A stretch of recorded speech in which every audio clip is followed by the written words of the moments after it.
So next we're going to look at your entire work history or experience section in LinkedIn. And as a job seeker or a career changer, this section is really, really important. So what does this whole section look like? So if we are on your profile, we have to scroll down past the dashboard, past articles and activity, and then we come to experience. Now you can put as much or as little in this section as you want. But before we get into that, I just want to talk a little bit about why your work history is so important and selling your credibility. So I like to look at these 4 areas. So number 1, we're always wondering what's your background. So I used to sit with about up to 60 recruiters. I wasn't a recruiter myself, but I did work in a recruitment agency in the online marketing team. And from sitting with 60 recruiters and hearing them on the phone all day long, you begin to pick up a lot of tips and you begin to hear a lot of the same phrases over and over again. So what they're really interested in is what's your background.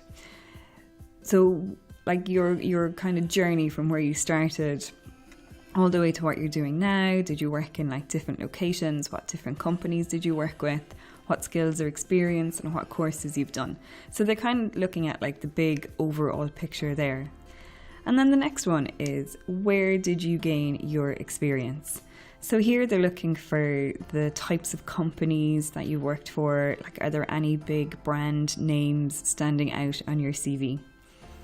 Then they like to look at what you've achieved. So again, a recruiter is always looking to see what makes you better and different, and they want to send over really strong CVs to their clients.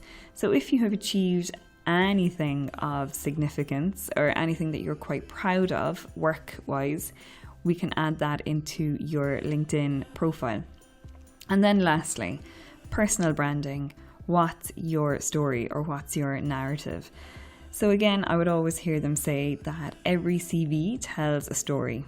And we need to kind of look at your personal branding, your narrative, your story, regardless of what's happened in your past career history. And we need to be able to show that and reflect your journey throughout your LinkedIn profile.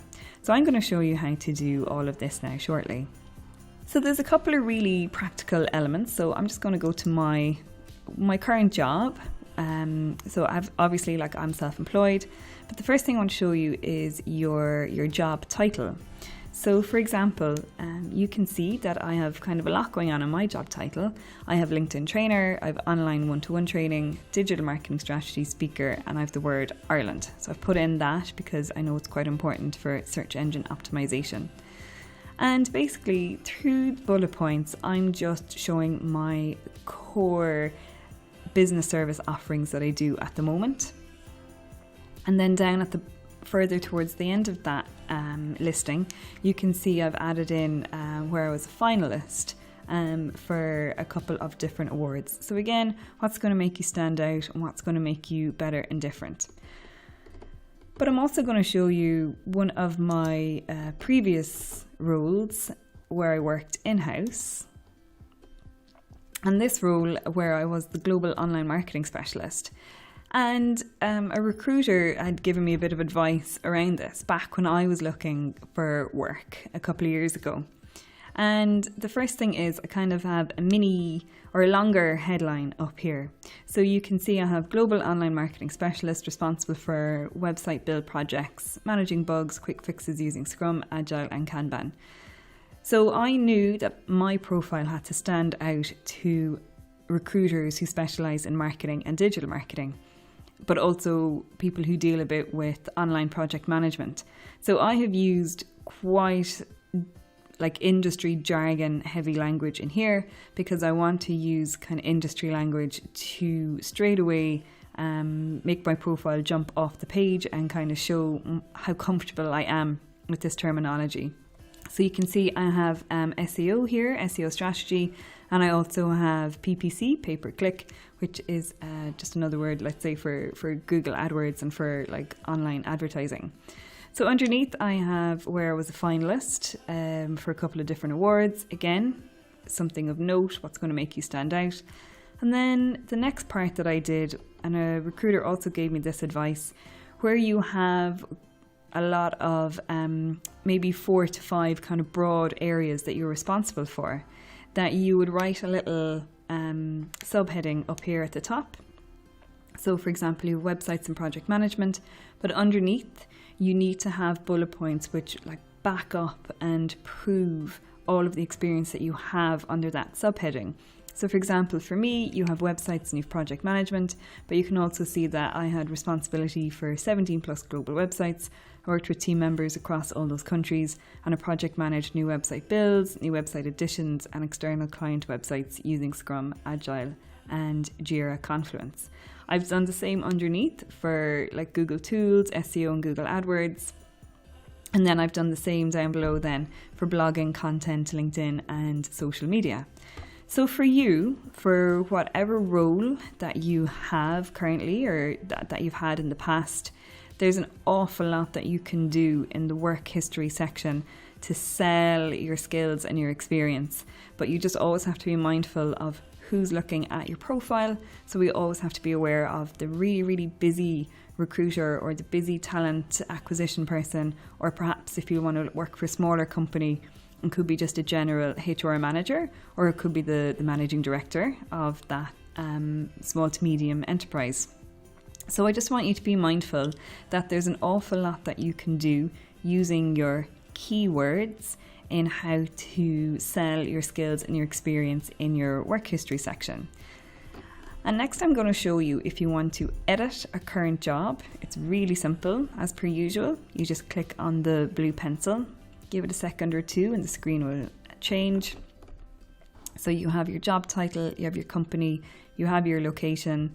If you're currently working in this role, you have your start date, and you can choose to update your headline, which obviously I wouldn't suggest that you do because we've done a lot of work on that. And then down here you have description. So as per usual, write your description in a separate document, especially if you want your bullet points, and copy and paste it back in. So that's if you want to edit a current job.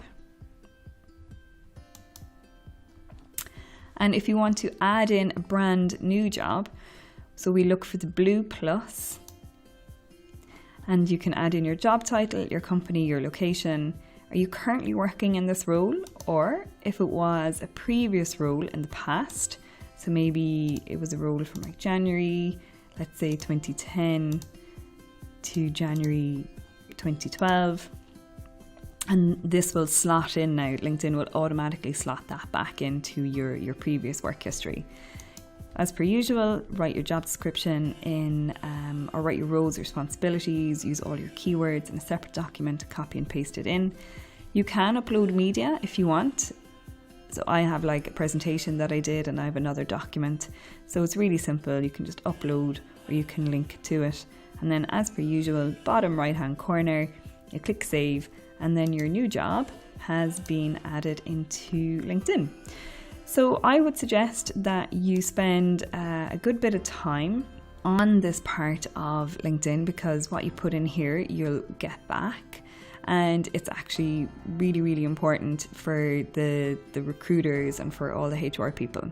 So I have just a little list here of tips and a task that I'd like you to do. So number one, what's going to look impressive to who you want to influence? So you could have a huge career history and it might be really difficult to put in all of your jobs, all of your work history in there. But who do you want to influence? Who's going to make the decision on to give you a job or not? So I would start with looking at all your experience and kind of pulling out those elements. Secondly, what makes you better and different to everybody else? And this might be a bit strange, but you have to look from yourself almost like from the outside in, as if you're a product or a service or a brand. Next, why should I believe you? So you say you've worked in online project management, but show me, back it up, prove it. Next, you need to sell your experience and your knowledge. And of course, you have to remember those keywords. So yes, we have to influence the human, we have to influence hearts and minds, but LinkedIn is one big giant search engine, so we always have to remember our keywords. I think you shouldn't be afraid to show some personality, just a little bit. Next, no waffle or no kind of a lot of internal jargon or acronyms, because that actually can be, quite confusing for the reader.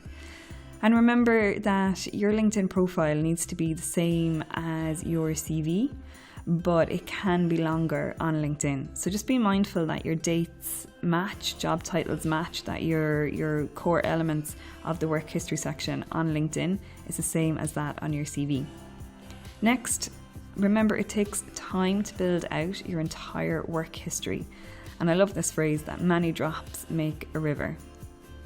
So I would start with my current role and I would perfect that, and then I would work backwards. So that's what I'd like you to do now, is to look at your current role and kind of perfect that in all the different ways using your keywords, and then maybe pick off a role then, maybe one job a week for the next few weeks, depending on what you want to put into your work history.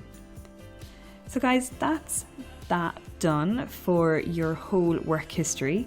Really important, and make sure you just devote a lot of time to this section, because the more you put into this, the more you're going to get back.